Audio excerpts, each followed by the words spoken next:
My name is Harry Aigboje, and of course, it's my pleasure to have you join us on this episode of the show. Now, today we're going to be taking a look at something really interesting because just like you already know, society changes on the daily. Things are changing rapidly, and a lot of things have changed over time. The way things used to be is not the way they are right now. And one of those things that have changed is the reading culture in the world, especially in Nigeria.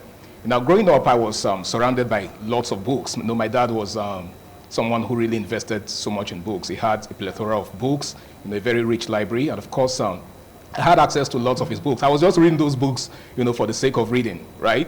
Now, fast forward to today, a whole lot has changed. People no longer have the kind of passion that we had, for books at the time. Now, the question is, what changed? What happened? What is responsible for these changes? Are these changes positive or are they negative? So the topic we're looking at today is the internet and its effect on the reading culture. The internet and its effect on the reading culture. Now, I've got some amazing guests in the house with me, and even though they look like they're twins, but I mean, they're amazing people, and of course, they have some sort of experience, as far as reading culture is concerned. To my far left is someone who's fresh out of the academic system. He's done with his youth service, and he's also should I call him? Yeah, he's a journalist. He's actually a colleague, and also he's someone who's passionate about books. He goes by the name of Joseph Ede. It's good to have you in the house, Joseph. Thank you so much for having me join the show today. To our viewers, I would say an amazing afternoon to you all. Just have an amazing time with us on the show. All right, thank you. It's good to have you. And of course, seated right next to him and in between is someone who is also very seasoned as far as books and the reading culture is concerned. He's an educationist, he's a teacher, and of course, he's also a tutor. He goes by the name of Ramsey Abu Uwaila. It's good to have you in the house, bro. Thank you, Ari, and it's a pleasure to be here in order to discuss issues that are important to us in society. Issues like these are issues that will cause a positive effect on the minds of our students right there in the society. So we are here to discuss about it, and we are happy to do it. Absolutely, we're happy. I mean, anything that has to do with books is something I'm really excited about. All right, we're going to be going on a short break. It's a documentary that has to do with reading. So we're just going to take this short break, and then we'll take a look at this video and come right back. Please stay tuned.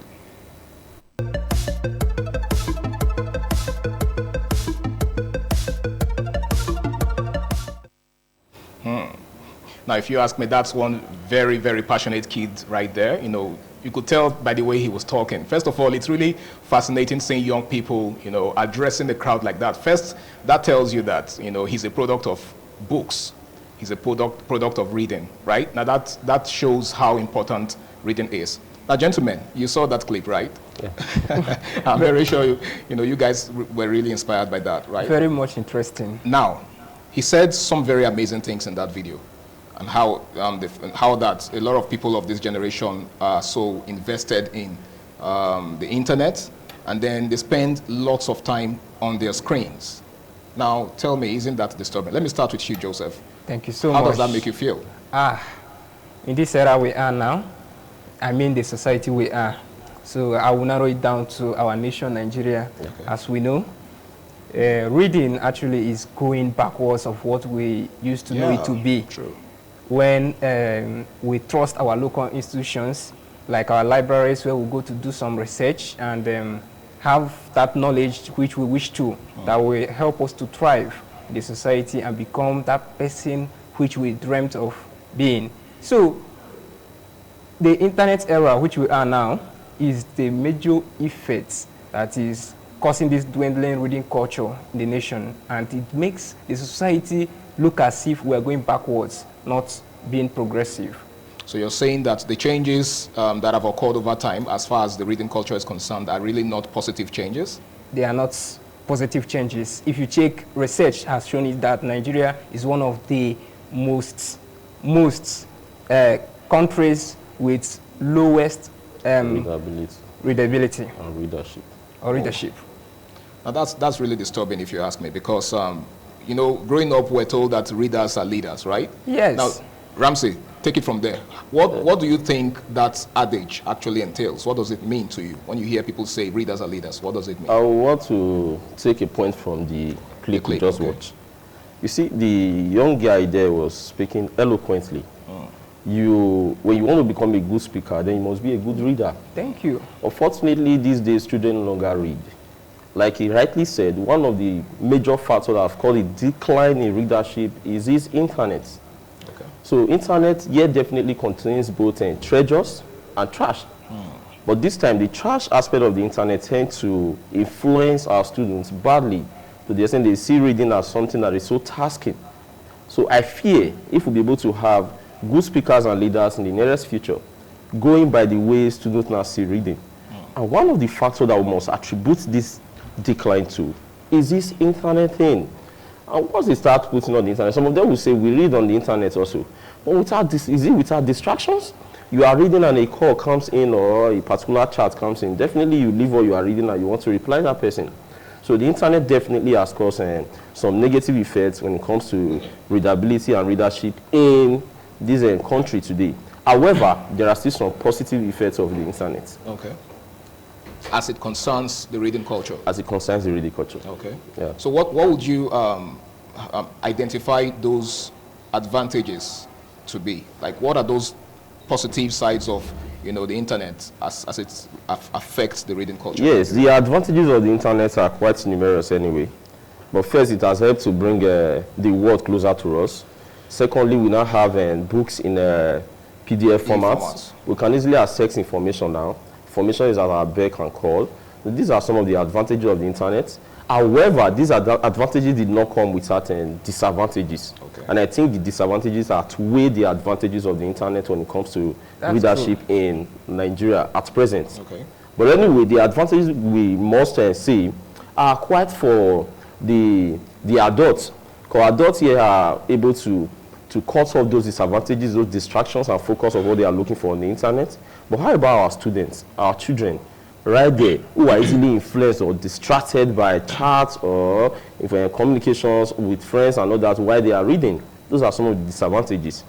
We must not downplay the fact that internet has also come with some advantages. Easy access to the information that we are looking for. Okay. However, it came accompanied with disadvantages. So what you're saying in essence is that the internet is more or less like a Trojan horse. Yeah, it is. Coming with positives and some negatives. with lots of negatives. Yeah, they are there. They are there. It contains both trash and treasures. It depends on what you are looking for on the internet. Okay. But I bet you, do you know what some of our students are looking for? The trash that the internet contains. Those are the things that easily lure them. Those are the things that interest them. And those are the things we are trying to say, no, internet is doing harm than good. So let's downplay it a little and go back to this hard copy. Go back to this library style of reading. Go back to this readership that you shows or that will make you become a good leader in the future. Okay. Now, Joseph, yes? you are fresh out of the school system, right? Yeah. You just had your POP, passing out parade. Yes. And I'm sure you still have some very fresh experience, as far as the higher institution is concerned. That's very Now, true. there are students who are given only to reading just to pass exams. Mm-hmm. I'm sure you had, you knew a couple of persons like that in your time. What would you attribute this kind of attitude to? People who just want to read to pass exams. They don't read to develop themselves. They just read because they have to pass exams. Different calibers of being. Okay. So, majority of students in the university, at the university level, let me take it up from there. So they actually find a shortcut to passing their examinations, which they felt the internet is the way out of the complicated situations of giving a very great attention to their studies, reading their textbooks, to make researches and be able to comprehend a lot of knowledge that is articulated in such a book and to be able to write their exam successfully. Some of them don't even have confidence in themselves again. So they go as much as skimming through the internet just to get facts. So you're saying that they're looking for quick fixes to their... Quick fixes to their problems, just to survive. That's what they do. And because of the scenarios most of them face in the university, they don't bend down to read. There are lots going on in the university community, on the university system. So it might be because of that there is no money to purchase such textbooks, and that student will be like, oh, since I have my smartphone, what does it take for me to go to the internet and make research to be able to do my assignments? Okay. I will just go to the internet and lift a term paper. Yes, and edit it to my test, go and submit to the lecturer. And if possible, you have money, you pay the lecturer and pass. That is shortcut, the way out. So reading textbooks, going to the library, they see it as lesser things. Okay. And of course, there are so many reasons that these things happen. Some students, when they get to the library, they don't see the needed books to do the assignment which they are looking for. There are so many outdated libraries, or there are libraries in the university communities where there is ungraded textbooks. So these are factors that contribute to why students or the younger generations tends to look for shortcuts to their problems in the university communities. I think I had a couple of friends in the university then that does this. And I do always tell them, no, you have to cultivate that habit of bending down, giving it that your time, burn that midnight candle to read. Don't say, I can do this.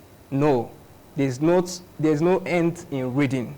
You read every day to capture points and to develop yourself and to bring changes to the way you communicate, to the way you can be able to articulate things and itemize things down in the examination hall for success. All right, thank you so much, Joseph. You've said a whole lot within such a short period of time. Now, Ramsey, he said something that borders on a lazy attitude on the part of some of these young people. Yes. Right? Yes. Laziness is something you can take away from the equation. Yes. Because it takes a diligent person to want to commit to reading. Take it from there. It's a problem that is quite gigantic. Reasons because the so-called graduates, I want to use the word so-called. Now, those children see these children see the so-called graduates and they are unemployed.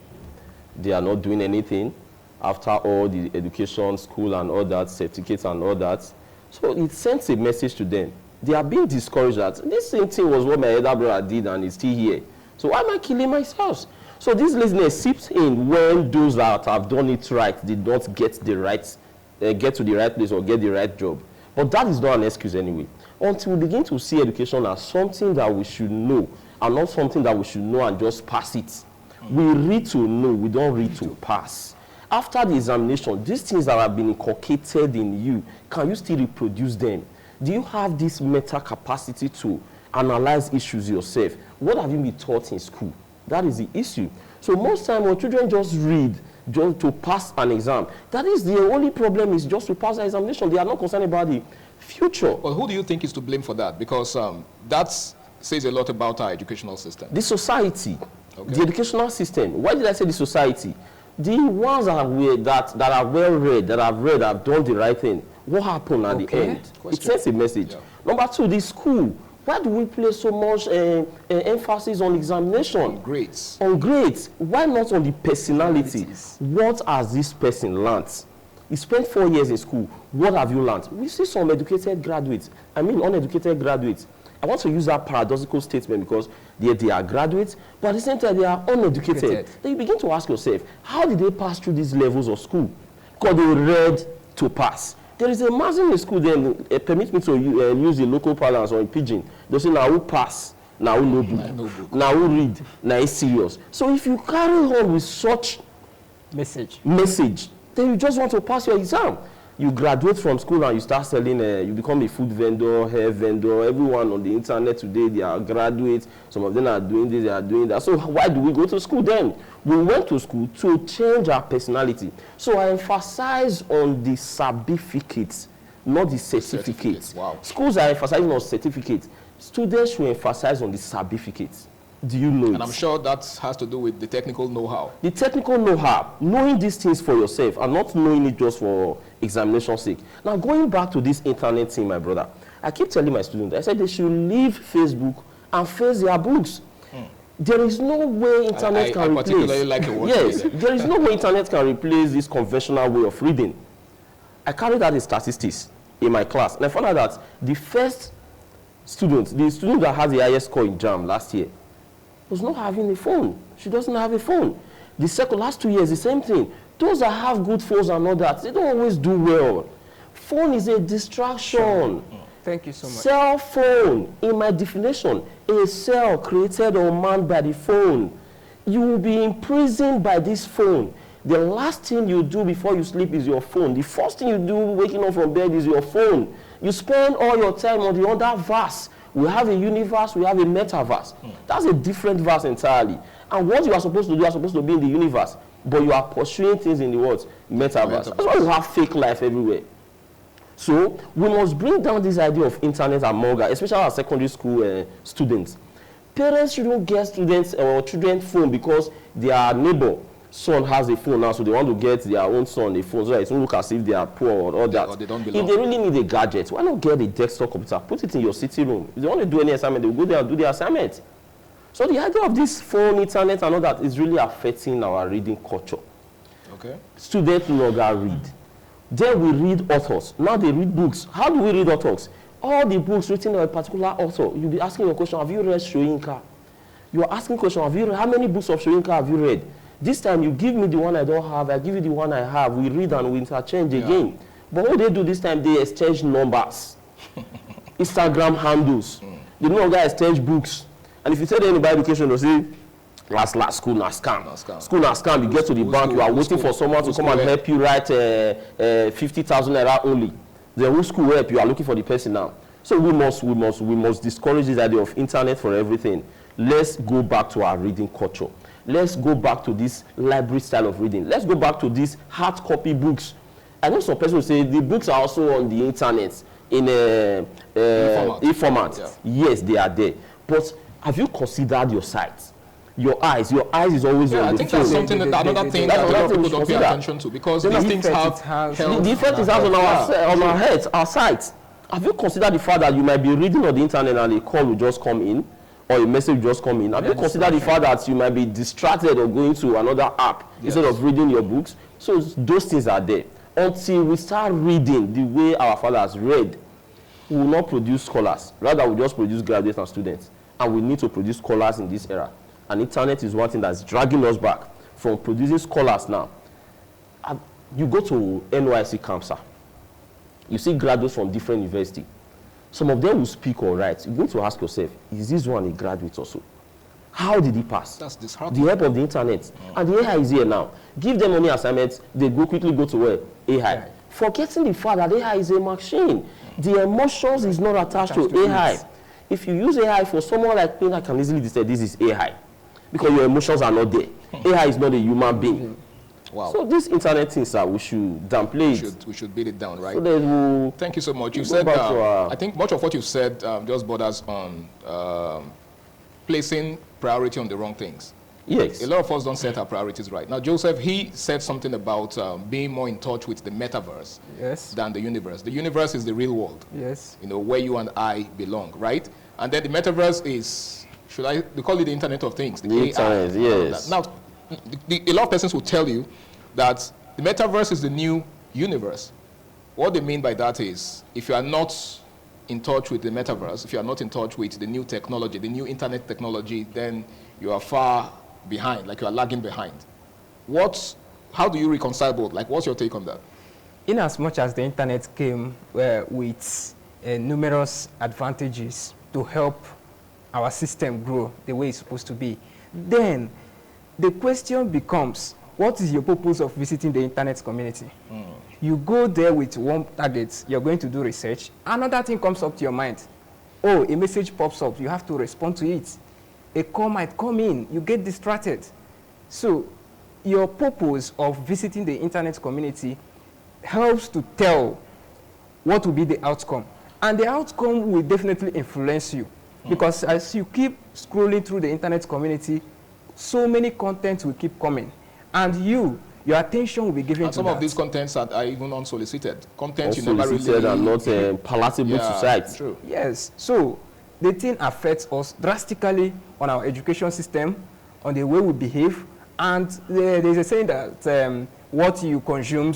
You are what you consume. You are what you eat. You are what you eat. I think that can also be applied to the things we read. Yes. Because they go a very long way to just imagine the short video we watched earlier on. That says that reading takes you to so many places you have not been before. Yeah. So when you read, actually you communicate with authors. You communicate ideas. So you that assimilate such ideas, you can transfer it to your neighbors within your environs, the society. And that way, you are sharing knowledge. You are revolve around romance, love, and all whatnot. I think it's pretty much the same thing with the books we read nowadays.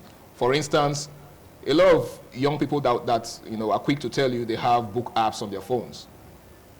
Go through their phones and see the kind of books that they read on these kind apps. of novels and stories. Most of the books are just novels. Do you understand? So don't you think the Western world has influenced us so much negatively in that regard? It is in all ramifications, sir. The influence of the Western world has brought a whole lot of negativity to our culture. Apart from looking at this from the movie angle, check some of the songs that you hear these days. When I was growing up, you hear songs like "Where You They Go," "Where You They Hurry To," songs you that don't had, forget, songs that have message, moral things that you need to hear. But these days, you see some group of children will just start, they are there and they, no message, nothing. And when you ask them, they say this is in Gen Z generation. What I think the Western world have always tried, and they are still influencing our society. Don't forget, they just asked us to start a man cannot marry a man. And we said no. Put on suits even in the sun. And there's some of our brothers imbibe and all that. We said, okay. Now this idea of the kind of books that are being produced now, I will blame the censor board. There are some books that you write. The government will not allow such books to be published. Yes. But these days, where are the regulatory bodies? They don't do anything again. People just write and publish, and before you know, they start disseminating information that are not fit for those children. So I think some of the fault goes to the government. They are not doing their job. They no longer regulate so many things that our children consume. Another thing goes to our parents. I keep saying, we have fathers, we have mothers, we have few parents. It's only few fathers and mothers that are parenting, and parenting is a job. Check what your children are reading. What are they consuming? What are they consuming on the internet? What are the apps on their phone? So you're saying that the parents are not doing enough? They are not doing enough. They are not parenting. To police their children. To police them. Even if I don't want to use the word police, let's use the word parenting. Okay. They are not parenting because you get your son a phone or your daughter a phone, you don't even know the content that she's carrying in that phone. Then why did you buy her a phone? Do you know if some of these things she's actually reading are fit for her? Maybe that's the reason why we hear so many news these days. They want to try some of the things they read on the internet. They want to practice. They want to put it into practice. They want to do these things because parents are not guiding them. Sometimes I imagine whether these parents, do they actually check their daughters or their sons' pages, like social media handles? Okay. Many of them do not. They don't. They don't even have that time. They'll tell you that I just wake up in the morning and I go to my place of work, and this Chine goes to our place of work. My father goes to his place of work. Where is that? No, when we were much younger, there's a time everybody will sit together, we'll discuss. Family How time. Was your day? What have you done today? What happened? Family time. What happened in school today? And all that. Do you even know the friends that your children keep in school? Do you know the kind of friends they keep in school? Do you know your children's friends in the first place? Have you ever visited them unexpectedly in their classroom or in school? So the issue now is, this internet thing, sir, has really done a whole lot of negative things. Has done a whole lot of things that we can't even imagine. And it's still doing more. Now, imagine a child coming for a WAEC and ECHO lecture, and you are teaching in class, the child is pressing his or her phone. He says, stop that thing, and they are still doing it. So there is a problem. Parents should not get their children phones if they cannot regulate how these children use his phone. Okay. Despite this Western influence, we should try and still imbibe our own culture. Our culture has to do with go to school, study, and become someone great in life. And don't just go to school and pass examinations. Culture. Yes. Right? The fact that a lot of things have changed in terms of our culture. Now, growing up, one of those adages that we used to hear was, if you want to hide something, I think it's a Western adage, that if you want to hide something from a black man, you should put it in the book. Yeah. Now, I think that impacts negatively on us as a people.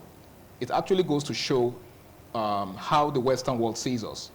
So tell me, how does that make you feel as a black man? I have not, and I would not second to such assertion. Okay. Because there are black men who still read, study, and know their owns when it comes to issues like this. Then you check most of these doctors in US. You check most of those engineers, good engineers and doctors in US. Are they not Nigerians?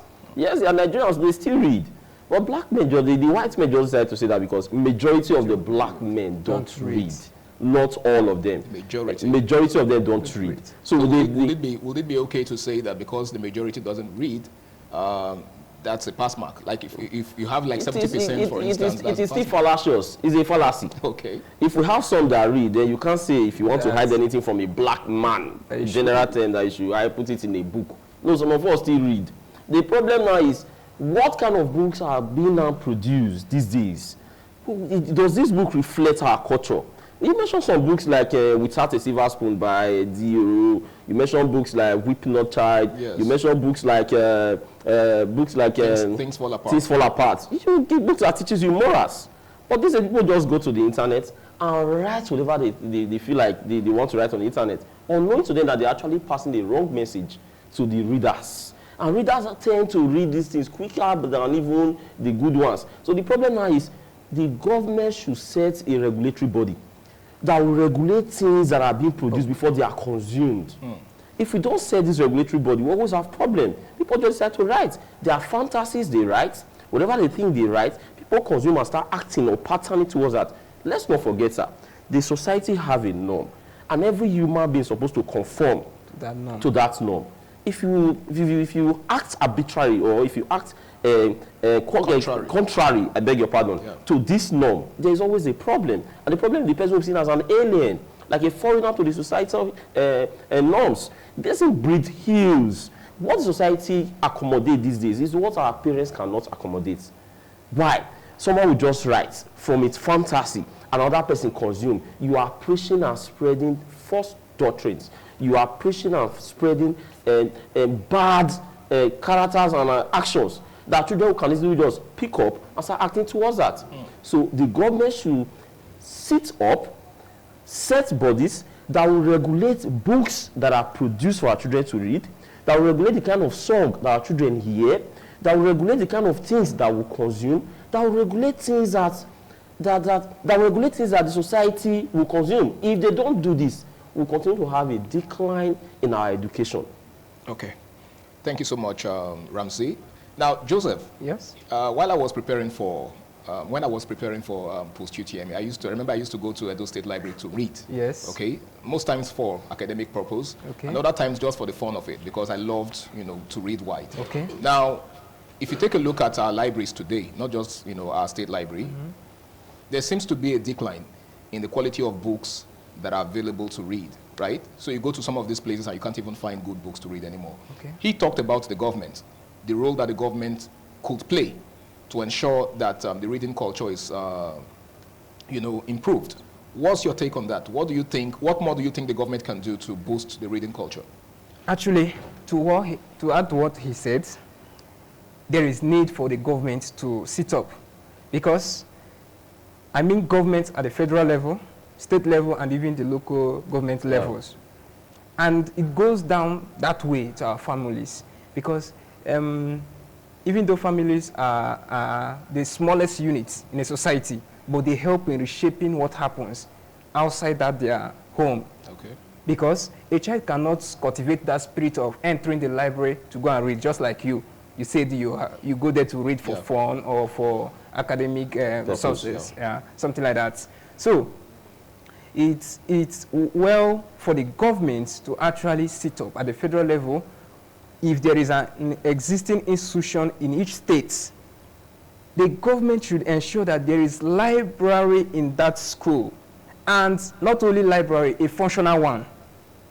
How would you define a functional library? A functional library is when there is this structure, that there is books, students go there to read, make research, and develop themselves. But in majority of the institutions, the libraries are there, but there is no good management of that libraries. They say that they have librarians there, but the librarians, they are not acting.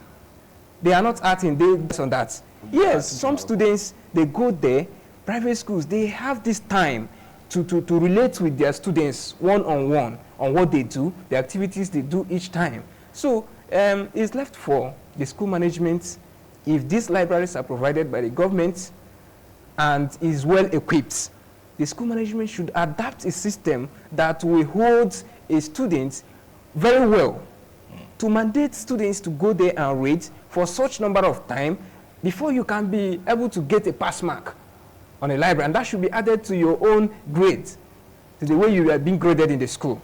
Okay. So that is a way to bring back this culture of reading. Or else, we will continue to produce half-baked graduates, as he made emphasis. We pray that doesn't continue. Okay. We actually do hope that the needful is done, just to ensure that all of these things are done the right way. Now, Ramsey, you lecture in a private institution, right? Yes. A private school. Yes. How is the school system, or should I call it the school management, able to inculcate the culture of reading in the pupils and students of your school, for instance? Okay. I will not be particular about my school now. Okay. I will just speak generally. Please do. No, when it comes to private schools these days, it all depends on the management. Some persons don't really know how to manage schools, institutions. You know, we have so many school owners who don't even have the least education certificates, like the NC and all that. So you just open a school, get teachers, and they start teaching and all that. I can remember when we were much younger, we used to have the reading time on our timetable. Good. Where students are mandated to go to the library to go and read at that particular time. What they were teaching us then was this habit of reading culture. Now, we don't have such again on the timetable. What we have these days is just you have the different subject, the government, the biology. Where is that time for reading? We don't have it. So, owners of private school should, and principals of government school should start having a rethink on how to reintroduce this idea of reading time on our timetable in order to build this reading culture in our children. Children no longer read. They prefer to press the phone. They prefer to just ask Google instead of taking time to study. Some of them even do superficial reading. Superficial, they just scratch the surface. They don't go in depth. They don't even know. Some of them don't even know this thing without what I call la cram, la pour. Some of them prefer to just cram that particular concept and pour it down. La cram, la pour simply means that they go there, they cram that particular concept, and during the exam they just pour it out. Okay. They don't understand the concept. I keep telling them, if you understand the concept, you can reproduce even in your own language and it will be correct. Yes. But whenever you see yourself trying to think or trying to get the exact language used in the textbook, word for word, just so that you don't know it. So you're saying that students don't internalize information? They don't internalize that knowledge. Okay. If you internalize it, then you can reproduce at any time. Now, what they do is this. They will cram that particular part, take it to the exam hall, put it down, and they forget about getting the concept, understanding that concept. So what we have these days are children that are trying to act smart. They are smarter than their teachers in terms of cutting corners. Unknowing to them that a shortcut always leads to what? A short life. If you know this thing, you can always reproduce. Sit your ass down as a student and read. You can't be pressing phone at the same time reading. The word, that word is actually not permitted on air. Oh, okay, I'm sorry. They should sit down and read. All right? They should sit down and read and forget about how can you fix your earphones? You are playing music and you said you are reading. Some actually say that. Can you serve two masters at the same time, sir? Reading is not a child's play. It's a critical mission. So what you need to do is sit down, internalize this knowledge. If you find it difficult to say anything in simple English, you don't know it. If you find it difficult to say it in your own dialect, you don't know that thing. If you can't say it in a form that a primary 2 will understand, you don't know it. Whenever you reproduce something using the exact language of the textbook, you crammed it. It was memorized. That kind of reminds me of what some students do, especially in exams. It's not bad enough. You think it's not bad enough that you're copying someone, and then you are even going as far as copying the person's name and everything else that the person wrote. That is because you cannot help someone who has not helped his or herself. They will definitely want to show that this person has not done anything at all. Children should learn to study. Okay. And not just reading. How can you be reading a textbook like a novel? You started from chapter 1. You get to page 10 and you remember that, since I've read in page 1, I've forgotten. You now go back to page 1 because what you memorized there, you've forgotten it. A textbook is talking to you. Don't memorize the language. Get the message. That's what you should do. I can say one particular thing in 10 different ways. Get that thing. Leave the expression. Get the content. Okay. So you can't be serving two masters at the same time. You can't be pressing your phone and you said you are reading. You can't be on earphones and you said you are reading. A teacher cannot be teaching you are pressing your phone in class. You said I just want to really reply to a particular message. These things are alien to our culture. That is the one reason why we don't have students who are there that can always represent this country. We are almost going into an abyss, man. Our education is almost becoming a thing of ridicule. That corps members cannot spell their name correctly. I have seen. That's too bad. That's too bad. That's too bad. Really. Correctly, a graduate cannot spell his name. Then what happened? And sadly, some of these guys are probably even 2-1 or first-class graduates. And you begin to ask yourself how they even obtained it in the first place. If it's certificate, sir. Sorry, sir. If it's certificate, these days we now. I don't want to call it just paper. Yes. And that is why I keep saying we should lay emphasis on certificates and not certificates. Your certificate is not the paper. Your certificate is in you. If I call myself a graduate, I should be able to defend my degree at all time. Yeah. Yes. So this emphasis on, do you know I have so many papers? No, I want to see your papers in you. I want to see it in manifestation. In manifestation. So that is it. So certificate these days, some of them can even say, is it not just BSc? They get it easily. But then, the person carrying the BSc, is he BSc himself? So you're saying that the person should be a walking BSc? A walking BSc. And a walking encyclopedia. That's the right word. I will not cut you short, but I just want to build on what he said. Build on what you said. Okay. You cannot actually blame these people. The blame will also be attributed to some of these lecturers, the tutors in secondary schools and the universities. In most cases, these lecturers, their attitude towards grooming a child to be that person which that child is dreaming of, I think the way they go about it sometimes is very awkward. Where it is in rare cases now that you find a lecturer that still believes in that value of educational system, that a child must read and sit down to pass exam before that child should be able to get that grade. Yeah. But now, I said before that so many things are happening in the universities. So many things are happening. That doesn't mean we don't have good lecturers. Okay. They are, but majority, my brother, and these things goes beyond what we can talk here, because generally, I will still attribute it to poverty. Okay. Nigerians are hungry. Okay. Even the lecturers. All right. I actually do hope we will have more time to talk about that. But now let me just ask this question on a final note, right? Now this one has to do with the issue of modeling, the kind of people that children of nowadays model, right? When Ramsey was talking earlier, he made mention of some amazing authors who have written, classical books, from the likes of Chinua Achebe to Wole Soyinka to Buchi Emecheta, Shakespearean text. Do you understand? These are, critically acclaimed novelists and authors. They've written amazing books that have actually shaped, our landscape, our literary landscape as a people. Now, what do you have to say about the kind of people that the younger generation model nowadays? How many people want to be like Chimamanda Adichie, for instance? How many people want to be like Wole Soyinka? How many people want to be like the late Chinua Achebe? So don't you think mentorship and modeling is another factor that's responsible for the current state of affairs as far as the reading culture is concerned?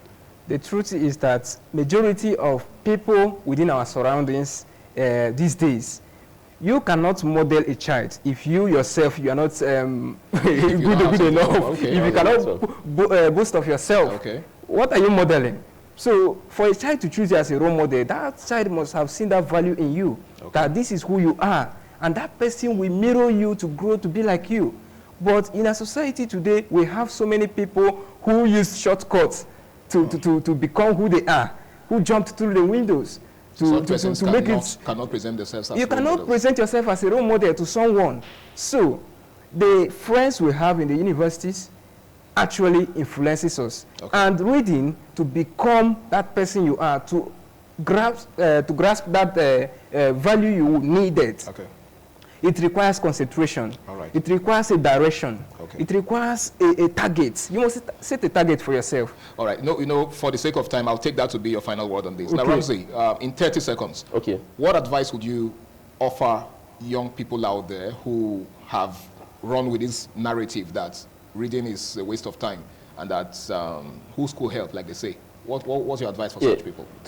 For me, the best complaint you could ever have are complaints that you have with books. Okay. They're always there to listen to you. They're always there to give you answers. They're always there to give answers to your question. Children and students these days should see reading as an end in itself. You are not reading for a target particularly. You read and you enjoy it. So it's not a means to an end. It's not a means to an end. Until you start reading and you see it as a pleasurable action, there was always the problem. Okay. Now, if you read, you become a good speaker. If you read, you become a good leader. If you read, you become someone that people look up to in the society. Reading is one of the things that shape a man, and that shape not just man, but a good man. Okay. And they should learn to imbibe this. All right, culture. thank you so much, Ramsey Weiler, for your very, very amazing contribution to today's discourse. Thank you so much. Thank I you. hope the next time we call on you to be a part of the show, you will oblige us. Hopefully. Thank you so much. And of course, Joseph Ede, my homie, my guy. Thank you so much for coming around. You're welcome, sir. All right, guys, it's been your program.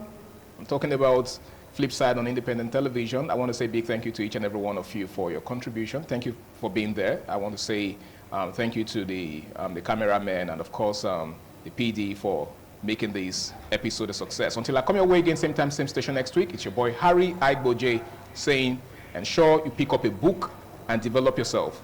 Do enjoy the rest of your day.